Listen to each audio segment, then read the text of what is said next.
Rabi लामिछानेको party सरकारमा जाने सम्बन्धी आयो ठूलो खबर। बालेन शाहले दिए आफ्ना विरोधीहरूलाई कडा जवाफ। राष्ट्रिय दलित आयोगको फोहोरी राजनीति गरेर समाज भाड्ने नियत देखिन्छ भन्दै धरानका मेयर हर्क साम्पाङको भनाई। हर्क साम्पाङ ठूलो समस्यामा। चुरीबाबु महर्जनलाई बालेन शाहको प्रस्ताव। नेवा विश्वविद्यालय स्थापनामा सहकारी गरौं। 4 वर्ष अघिको अभिव्यक्तिलाई लिएर सविता गौतमले गरिन् पश्चाताप। स्थानीय तहको काम पारदर्शी र परिणाममुखी हुनुपर्दछ भन्दै प्रधानमन्त्री शेरबहादुर देउवाले भने। उपत्यकामा मेट्रो रेल विकल्प छैन, महानगर मिलेर काम थालौं भन्दै चुरीबाबु महर्जनको भनाई। राष्ट्रपति दिल दिमागदेखि संविधानप्रति प्रतिबद्ध हुनुपर्छ, यसमा कांग्रेसले सम्झौता गर्नुहुन्न भन्दै कांग्रेस उपसभापति खड्काको भनाई। शेरबहादुर देउवाले बोलाए पार्टीका नवनिर्वाचित सांसदहरूको भेला। उच्च पहाडी क्षेत्रमा हिमपातको सम्भावना, तराईमा शीतलहर। आज 51 दिन मनाउँदै महापुरुष 11 करोड हाराहारीको कमाई। ललितपुर मेयरसँग बालेन शाहले राखे 2वटा प्रस्ताव। सातामा प्रतितोला 400 ले घट्यो सुनको मूल्य। प्रधानमन्त्रीका लागि शेरबहादुर देउवा समक्ष प्रचण्डको प्रस्ताव। ललितपुर महानगरसँग बालेन शाहको प्रस्ताव। नेवा विश्वविद्यालय निर्माण र बागमती सफाईका लागि सहकार्य गरौं। स्थानीय तहले आफ्नो काम इमानदारीतापूर्वक गर्नुपर्छ भन्दै प्रधानमन्त्री शेरबहादुर देउवाले भने। बलात्कार बारेमा 3 वर्ष अघि बोलेको कुरा भाइरल भएपछि सविताले भनिन्, मेरो बुझाइ अहिले परिष्कृत भएको छ। विकास निर्माण गर्न मन्त्री नै बन्नुपर्छ भन्ने छैन भन्दै प्रकाशमान सिंहको भनाई। फुटपाथ र नालामाथि राखेका निर्माण सामग्री हटाउँदै वीरगञ्ज महानगर। मध्य प्रदेशको निर्वाचन परिणाम प्रदेश प्रमुख समक्ष पेश। सरकार गठनको बाटो खुल्यो। उपत्यकामा मेट्रोको विकल्प छैन, आजै निर्णय गरौं भन्दै चुरीबाबु महर्जनले भने। भारतलाई दिएको समय घर्कियो तर हटाएन महाकालीको धार बदल्ने संरचना। प्रधानमन्त्री बन्न नेकपा एमालेका अध्यक्ष केपी ओलीको प्रस्ताव। ढुक्क भएनन् नेकपा माओवादी केन्द्रका अध्यक्ष प्रचण्ड। राष्ट्रिय प्रजातन्त्र पार्टीका अध्यक्ष राजेन्द्र लिङदेनसँग चुनिया कूटनीतिज्ञको भेट। सुविताको संवादले निम्ताएको बहस। के थियो सम्पूर्ण अभिव्यक्ति? यो सँगै देश विदेशका मुख्य खबरहरू बारेमा पुरै जानकारी पनि आजकै भिडियोमा। दर्शक महानुभावहरू नमस्कार। स्मार्ट खबरको न्यूज अपडेटमा यहाँहरूलाई हार्दिक स्वागत छ। म आर्यन न्युपाने। सदाको चाहिँ आज पनि हामी उपस्थित भइसकेका छौं। आजका खबरहरू एकदमै धेरै महत्त्वपूर्ण भएकाले भिडियोलाई अन्तिमसम्म हेर्नुहोला अनि हाम्रो मेहनतका लागि यो भिडियोमा एउटा लाइक अवश्य गर्नुहोला। दर्शक महानुभावहरू पल पलको न्यूज अपडेटका लागि हाम्रो च्यानललाई सब्स्क्राइब गरी नजिकै आउने बेल आइकनलाई क्लिक गर्नुहोला। आउनुहोस् दर्शक महानुभावहरू आज दिनभरिका मुख्य खबर सुरु गरौं बालेन शाहको प्रसङ्गबाट। दर्शक महानुभावहरू बालेन शाहले भनेका छन्, नेपालका दूरदराजमा नागरिकहरूले दुःख पाइरहँदा काठमाडौँमा चासो नै नहुने, समाचार नै नबन्ने अवस्था आज पनि छ। काठमाडौँमा अनधिकृत टहरा भत्काउँदा राष्ट्रिय समाचार बन्छ, तर डोटीमा भूकम्पबाट 3800 टहरा भत्किँदा समाचार बन्ने विषयसम्म मानिँदैन। डोटीमा कार्तिक 23 मा आएको 6.6 रेक्टर स्केलको भूकम्पले 3800 टहरा भत्काएको स्थानीय गाउँपालिकाको तथ्याङ्क रहेको छ। परालको टहरा बनाएर बसेको स्थानमा चितुवा आक्रमणमा मान्छेको मृत्यु भएको छ। चितुवाको डर छँदैछ। त्यसमाथि पुष महिना सुरु भइसक्यो, जाडो बढेको छ। अब हिउँ पर्न सुरु भएको छ। जाडो र हिउँको कारणले ज्यान गुमाउन सक्ने अवस्था बन्न बेर लाग्दैन। ती पीडितहरू कसरी सुरक्षित होलान् भन्ने सार्वजनिक रूपमा चासो सम्म पनि देखिँदैन। पीडितहरूको पीडामा अरूको चिन्ता छ भन्ने अनुभूतिले मात्रै पनि उनीहरूको मनोबल बढ्नेछ। डोटीका भूकम्प पीडितका लागि सहयोगको अनुरोध काठमाडौँ महानगरमा पनि आएको थियो। महानगरबाट विपद व्यवस्थापन अन्तर्गत बजेटबाट 10 लाख रुपैयाँ सहयोग गाउँपालिकालाई गरेका थियौं। यो भन्दा धेरै आफ्ना सीमाहरू छन् र यसैले राज्य संयन्त्र, सम्बन्धित मन्त्रालय, सांसदज्यूहरू, सरकारी गैर सरकारी सङ्घ संस्था तथा व्यक्ति पहलमा पनि पीडितहरूलाई सहयोग गर्न अनुरोध गर्दछु भन्दै उहाँहरूले बताउनु भएको छ। दर्शक महानुभावहरू, जसले आफ्नो विरोध गरे पनि आफूले काम नछाड्ने र आफ्ना विरोधीहरूलाई जसले विरोध गरिरहनु भएको छ, अहिले जुनसुकै नेताले विरोध गरिरहनु भएको छ, जुन पदमा पुग्नु भएको छ, उहाँहरूलाई कडा जवाब पनि दिनुभएको छ। सक्नुहुन्छ भने उहाँहरूलाई सपोर्ट गर्नुहोस्। राम्रो काममा दखलअन्दाजी गर्नुभन्दा यो कामलाई अघि बढाउनुहोस् र भूकम्प पीडितलाई सक्दो सहयोग गर्नुहोस् भन्दै मेयर बालेन शाहले बताउनु भएको छ। दर्शक महानुभावहरू, हुन पनि काठमाडौँ महानगरपालिकामा रोड व्यवस्थित गर्ने कुरामा व्यापारीहरूलाई त्यहाँबाट हटाउँदा राष्ट्रिय समाचार बन्ने र डोटीमा त्यति ठूलो घटना हुँदा पनि त्यहाँको समाचार नबन्ने अथवा सम्बन्धित व्यक्तिहरूले त्यहाँ पुगेर सहयोग नगर्ने अवस्था किन आयो त? यसबारेमा बालेन शाहले दुःख व्यक्त गरेका हुन्। एक पुरानो अन्तर्वार्तामा दिएको विवादित अभिव्यक्ति प्रति नवनिर्वाचित प्रतिनिधि सभा सदस्य सांसद सविता गौतमले पश्चाताप गरेकी छन्। 4 वर्ष अघि दिएको अन्तर्वार्तामा बलात्कारको घटना बारेमा असंवेदनशील टिप्पणी गरेकी थिइन्। उक्त भिडियो अहिले सामाजिक सञ्जालमा भाइरल भएपछि गौतमले थुप्रै प्रश्नको सामना गर्नु परेको छ। अधिकारकर्मी र आम नागरिक तहबाटै चर्को विरोध भएपछि गौतमले उक्त अन्तर्वार्ता बारेमा ट्विटरमा स्पष्टीकरण दिँदै भनेकी छन्, यहाँहरूको प्रश्नले मलाई थप संवेदनशील हुन घचघचाएको छ। अभिव्यक्तिको आशय भन्दा पनि अन्यथा अर्थ लागेर प्रभावितमाथि पर्न गएको आघातप्रति मलाई खेद छ। गौतमले अन्तर्वार्तामा बलात्कारपछि महिलाहरू पुनर्स्थापना हुन कठिन रहेको बताएकी थिइन्। उनले बलात्कार र खुट्टा काटिएको घटनाको उदाहरण दिँदै बलात्कृतलाई हेर्ने समाजको नजरका कारण पुनर्स्थापना हुन कठिन रहेको बताएकी थिइन्। सामाजिक सञ्जालमा हाल भाइरल भएको उनको भिडियो क्लिपमा उनले यस्तो भनेकी छन्, म उदाहरण पनि दिन चाहन्छु। मलाई कसैले बलात्कार गर्यो, म पीडित भएँ नि त। एउटा सिनारियो। अर्को सिनारियो, कोही मान्छेले आएर मेरो 2वटा खुट्टा काटिदियो। 2वटा इन्सिडेन्टलाई कम्पेयर गरेर हेर्नुस्। म बलात्कृत महिला धेरै बिचारा भए भनेर खुट्टा काटिदियो, त्यो सुविधा बिचारा भई। यसरी हेर्दा त्यो खुट्टा काटिदिएको जघन्य अपराध हो नि त। जिन्दगीभर खुट्टा काटिदिएपछि म के गर्ने? मेरो जिन्दगी सकियो। तर बलात्कृत हुँदैमा पनि स्थापना हुन कुनै पनि गाह्रो छैन। अन्टिल एन्ड अनलेस हाम्रो शरीरमा कुनै पनि हानि नोक्सानी हुँदैन, त्यसैले दीर्घकालीन असर केही पर्दैन। खाली समाजले बलात्कार भन्ने विषयलाई यति ठुलो बनाइदियो, हामीले ग्लोरिफाई गर्यौं। डलरहरू ल्याउने समाजमा बलात्कार भनेर ग्लोरिफाई गरेका कारणले महिलाहरू बढी भावुक भएको जस्तो लाग्छ भन्दै उनले उक्त अभिव्यक्ति दिएकी थिइन्। 4 वर्ष अगाडि आफूले दिएको अभिव्यक्तिको आशय भने गलत नभएको उनको तर्क रहेको छ भने, तर अहिले आफ्नो अध्ययन अनुभवले आफ्नो बुझाइ परिष्कृत भएकाले अहिले उक्त उदाहरण प्रयोग नगर्ने पनि उनले गरेकी छिन् र उनले यसबारेमा पश्चाताप गर्दै माफी समेत मागेकी छन्। दर्शक महानुभावहरू, धरानका मेयर हर्क साम्पाङले फेरि कडा जवाब दिएका छन्। मैले 10 चोटि कुनै पनि जाति विशेषलाई लक्षित गरेर लेखेको होइन भन्दा मनन नगर्ने राष्ट्रिय दलित आयोगको फोहोरी राजनीति गरेर समाज भाड्ने नियत देखिन्छ। यो आयोगको विरुद्ध सम्पूर्ण समानता चाहने न्यायप्रेमी नेपालीहरूलाई एकजुट बनी उत्रन पर्ने बेला आएको छ। जबसम्म यस्ता तत्त्व समाजमा रहन्छ तबसम्म विभेद र द्वन्द्व रहन्छ भन्दै उहाँले बताउनु भएको छ। दर्शक महानुभावहरू, पछिल्लो विवाद के छ यसबारेमा तपाईँहरूलाई थाहा नै छ। कुनै झ्यासझुस आयोगले मलाई जिताएको होइन। सार्वभौम धरानी जनताको म्यान्डेट भएर अथवा पाएर आएको नगर प्रमुख हुँ। उसको कारबाहीको माग त उच्च भन्दै उनले सामाजिक सञ्जालमा लेखेका छन्। दर्शक महानुभावहरू, हर्क साम्पाङ हिजो पनि आन्दोलनकै नाम थियो, आज पनि ऊ आन्दोलन नै हो। कसैलाई खुसी बनाउन भ्रष्टाचार र व्यथिति सहेर बस्न सक्दैन म भन्दै उनले भनेका छन् र चिरफार गरेर छाड्नेछु भन्दै उनको भनाइ रहेको छ। यद्यपि दलित आयोगले राजनीति गरेर समाज भाड्ने नियत देखिन्छ भन्दै हर्क साम्पाङले बताएका छन् र दलित आयोगले हर्क साम्पाङलाई कारबाही गर्न माग गरेको छ। समारे शब्दलाई लिएर यस्तो विवाद उत्पन्न भएको थियो। दर्शक महानुभावहरू, रवि लामिछानेको पार्टी अथवा राष्ट्रिय स्वतन्त्र पार्टी अहिले सरकारमा जाला त? यो ठूलो प्रश्न रहेको छ। दर्शक महानुभावहरू, पार्टीको कुरा गर्ने हो भने रवि लामिछाने र उनको पार्टीका सदस्यहरूले भने सरकारमा जाने बताएका छन्। सरकारमा जानको लागि छलफल भइरहेको छ। हाम्रा कामहरू अथवा हामीले सोचेको भिजन पूरा गर्ने सरकार हुनुपर्छ।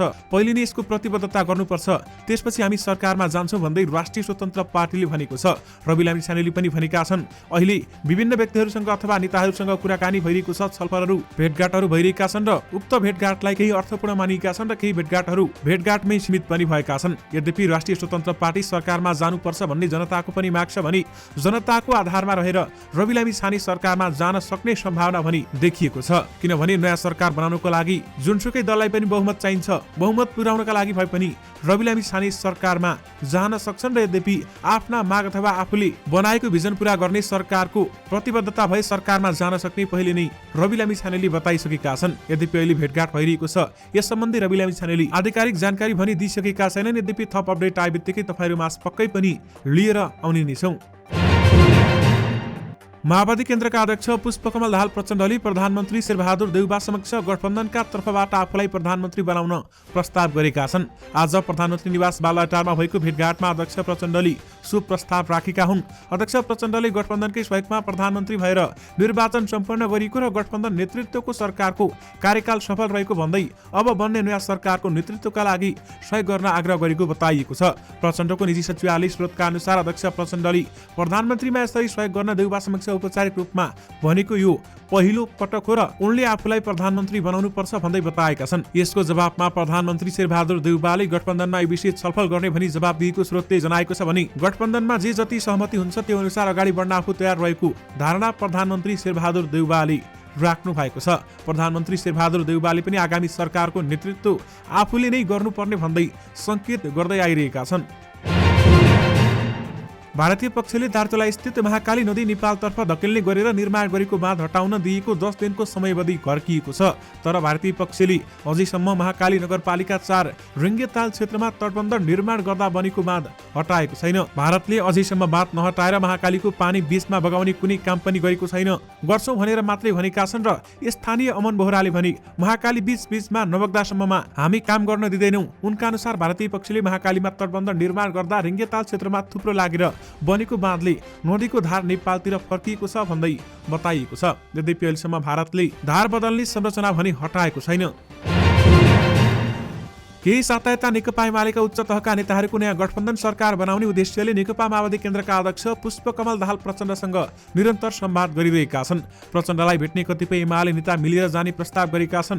तर प्रचण्ड एमाले अध्यक्ष केपी शर्मा ओलीको प्रस्तावमा विश्वस्त नभएपछि त्यसको कुनै निष्कर्ष निस्किएको छैन। प्रचण्डलाई विश्वास दिलाउने एमालेका उपाध्यक्ष विष्णु पौडेल, सुभाष नेमाङ, महासचिव शङ्कर पोखरेल, सचिव रघुवीर महासेठ समेत खुमलटार पुगिसकेका छन् र उनीहरूबीच टेलिफोनमा पनि पटक पटक कुरा भइरहेको छ। यानि कि प्रधानमन्त्री बन्न ओलीले प्रस्ताव गरिसँगै प्रचण्ड भने ढुक्क नभएको बताइएको छ।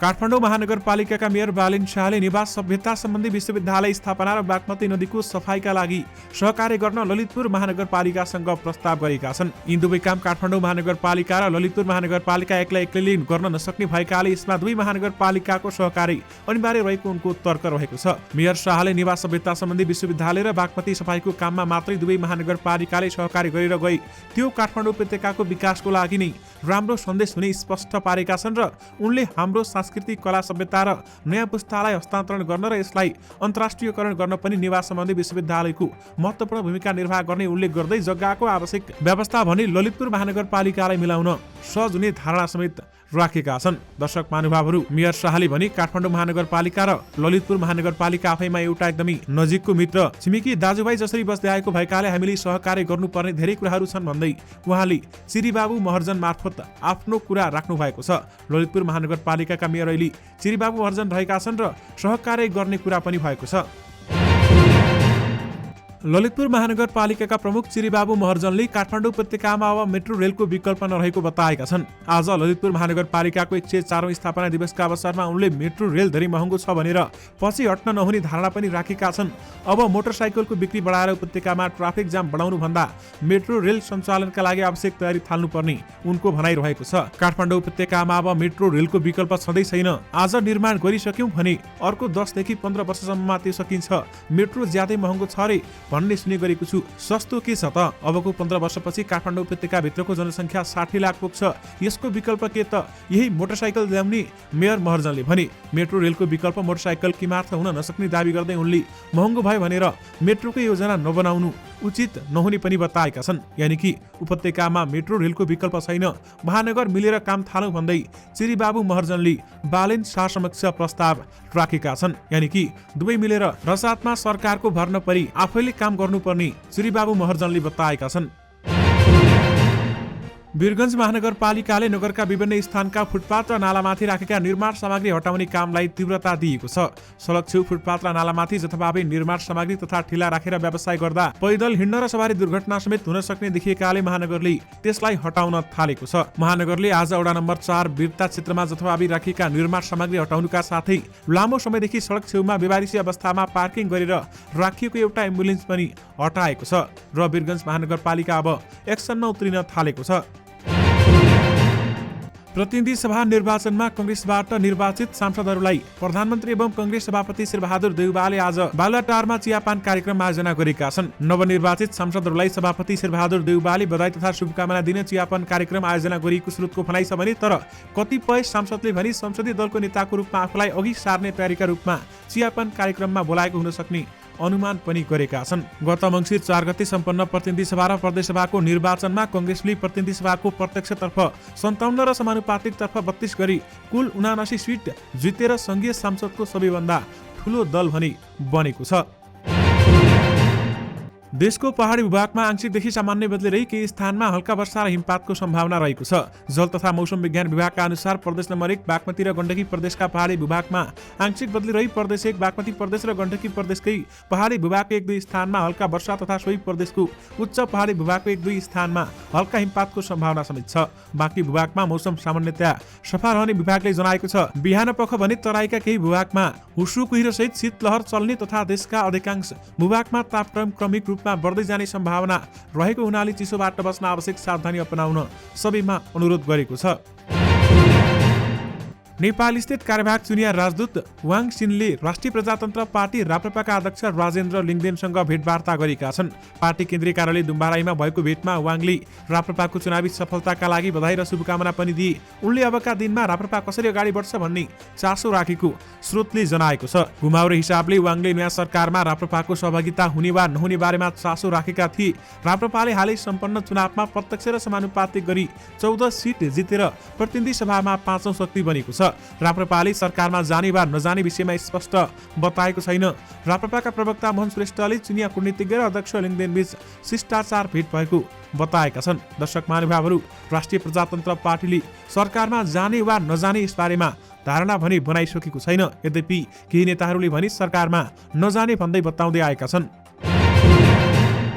कांग्रेस नेता प्रकाशमान सिंहले जनताको काम गर्न मन्त्री नै हुनुपर्ने आवश्यकता नभएको बताएका छन्। काठमाडौँमा आयोजित कार्यक्रममा उनले विकास निर्माणका लागि मन्त्री हुनुपर्ने आवश्यकता नभएको उनले भने, म जनप्रतिनिधि हुँ, म मन्त्री प्रधानमन्त्री हुला नहुला, तर जनप्रतिनिधिको पद त मैसँग छ नि, मैले गर्न सक्ने काम त त्यसैबाट गर्न सक्छु। सिंहले भने, यद्यपि प्रधानमन्त्री बन्न सके मुलुककै कायापलट गर्ने आत्मविश्वास आफूमा रहेको बताएका छन् र प्रधानमन्त्री जनता र आफूले चाहँदैमा बन्न नसक्ने पनि सिंहको भनाइ थियो।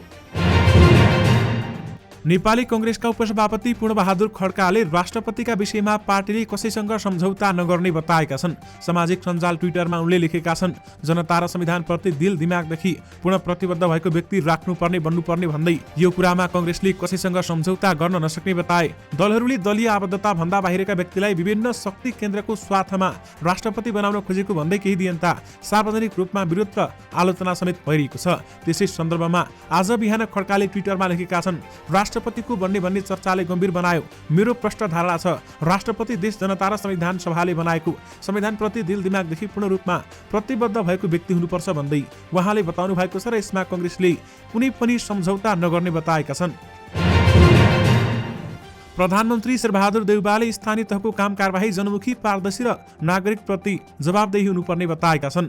सर्वसाधारणको नजिकको सरकार भएकाले पनि स्थानीय तहको काम कारबाही नागरिक प्रति नै बढी जिम्मेवार, परिणाममुखी र जवाबदेही हुनुपर्ने धारणा राखेका हुन्। ललितपुर महानगरपालिकामा आयोजित कार्यक्रममा प्रधानमन्त्री शेरबहादुर देउवाले नेपालको संविधानले स्थानीय तहलाई विकास निर्माण र जनसेवाको आधार स्तम्भको रूपमा महत्त्वपूर्ण अधिकार र जिम्मेवारी प्रदान गरेको पनि स्मरण गरेका छन्। स्थानीय तहको काम पारदर्शी र परिणाममुखी हुनुपर्छ भन्दै प्रधानमन्त्री शेरबहादुर देउवाको भनाइ रहेको छ। निर्वाचन आयोगका प्रमुख आयुक्त दिनेश कुमार थपलियाले कुनै पनि क्षेत्रमा पुनः निर्वाचन र पुनः मतगणना गर्नुपर्ने अवस्था नरहेको बताएका छन्। मङ्सिर 4 गतेको निर्वाचनको मतपरिणाम प्रतिवेदन पेश प्रदेश 1 का प्रदेश प्रमुख परशुराम खापुङलाई बुझाएका थपलियाले आज प्रदेश सभामा शनिबार पत्रकार सम्मेलन गर्दै यस्तो बताएका हुन्। निर्वाचन आयोगले निष्पक्ष रूपमा निर्वाचन गरेको दावी गर्दै उनले पुनः मतगणना र पुनः मतदान गर्न नपर्ने बताएका छन्। आयोगले गरेको कुनै पनि निर्णयमाथि पुनरावेदन लाग्छ, अदालतबाट भएको आदेश पालना गर्न आयोग प्रतिबद्ध छ भन्दै उनले भनेका छन्। निर्वाचनमा खटिएका सबै कर्मचारीले निष्ठापूर्वक काम गरेको उनको दावी रहेको छ। इलाम प्रतिनिधि सभा निर्वाचन क्षेत्र नम्बर 1 मा पूर्व प्रधानमन्त्री झलनाथ खनालले पुनः मतदान गर्नुपर्ने माग राख्दै सर्वोच्च अदालतमा रिट समेत दायर गरेका छन्। खनालको रिटप्रति संकेत गर्दै थपलियाले यस्तो बताएका हुन्। उनले भने, उम्मेदवारलाई सानो ठुलो कमजोर भन्ने कुरा नबोलौं, उम्मेदवार बराबर हुन् भन्दै उहाँले बताउनु भएको छ। यो साता नेपाली बजारमा सुनको मूल्य तोलामा 400 रुपैयाँले घटेको छ। नेपाल सुनचाँदी व्यवसायी महासंघले गत साता शुक्रबारको तुलनामा यो साताको सुनको भाव भन्ने उक्त मूल्यले ओह्रालो लागेको हो। दर्शक महानुभावहरू, यो साता सुनको मूल्य बढेर प्रति तोला 1,01,000 रुपियाँसम्म पनि पुगेको थियो र अहिले केही घटेको छ। यो साता चाँदीको मूल्य पनि तोलामा 20 रुपैयाँले अहिले घटेको छ। निर्वाचन आयोगले निर्वाचन परिणाम सहितको प्रतिवेदन प्रदेश प्रमुख समक्ष पेश गरेको छ। मङ्सिर 4 गते सम्पन्न प्रदेश सभाको सदस्यको पहिलो निर्वाचित हुने निर्वाचन प्रणाली तथा समानुपातिक निर्वाचन प्रणालीतर्फको निर्वाचन परिणाम सहितको प्रतिवेदन प्रदेश प्रमुख हरिशंकर मिश्र समक्ष पेश गरिएको हो। प्रदेश सभा सदस्य निर्वाचन ऐन 2074 को दफा 62 बमोजिम निर्वाचन आयोगको तर्फबाट निर्वाचन आयोगका आयुक्त सगुन शमशेर जबराले प्रदेश प्रमुख मिश्र समक्ष पेश गरेका हुन्। मधेस प्रदेश सभातर्फ प्रत्यक्षबाट 64 सिट र समानुपातिकबाट 43 गरी 107 जना निर्वाचित भएका छन्। हरिवंश आचार्य स्टारर फिल्म महापुरुषले आज 51औं दिन मनाउँदैछ। यो छिकोमा निर्माताले फिल्म छायाङ्कनमा शून्य कार्बन तटस्थताको उपलब्धि सार्वजनिक गर्न कार्यक्रम छ भने अहिले पनि मुलुकका विभिन्न मल्टिप्लेक्समा प्रदर्शन भइरहेको यो फिल्म वर्ष 2079 मा 51 दिन सेलिब्रेसन गर्ने कबड्डी 4 पछिको दोस्रो फिल्म बनेको छ। षट्कोण आर्ट्स निर्मित फिल्मले यो अवधिसम्म 11 करोड रुपियाँ ग्रस हाराहारीमा कमाएको छ भने निर्माता म्याक्स दिपेश खत्रीले फिल्मले 51 दिनमा 10 करोड 70 लाख रुपियाँ भन्दा बढी कमाइ गरेको जानकारी दिएका छन्। 4 सातापछि फिल्मको रफ्तारमा कमी आएको पाइएको छ भने जे होस् यो उपलब्धिलाई लिएर हामी सन्तुष्ट छौं भन्दै खत्रीले हामीसँग बताएका छन्। सुरुवाती 3 सातासम्ममा कमाई आक्रामक देखिएको थियो। दर्शक महानुभावहरू, यससँगै तपाईहरुमाझ आजका सबै मुख्य समाचारहरू राखिसकेका छौं। फेरि पनि तपाईहरुमाझ नयाँ मुख्य समाचारको साथमा उपस्थित हुने नै छौं। अहिलेलाई भने मलाई बिदा दिनुहोस्। नमस्कार।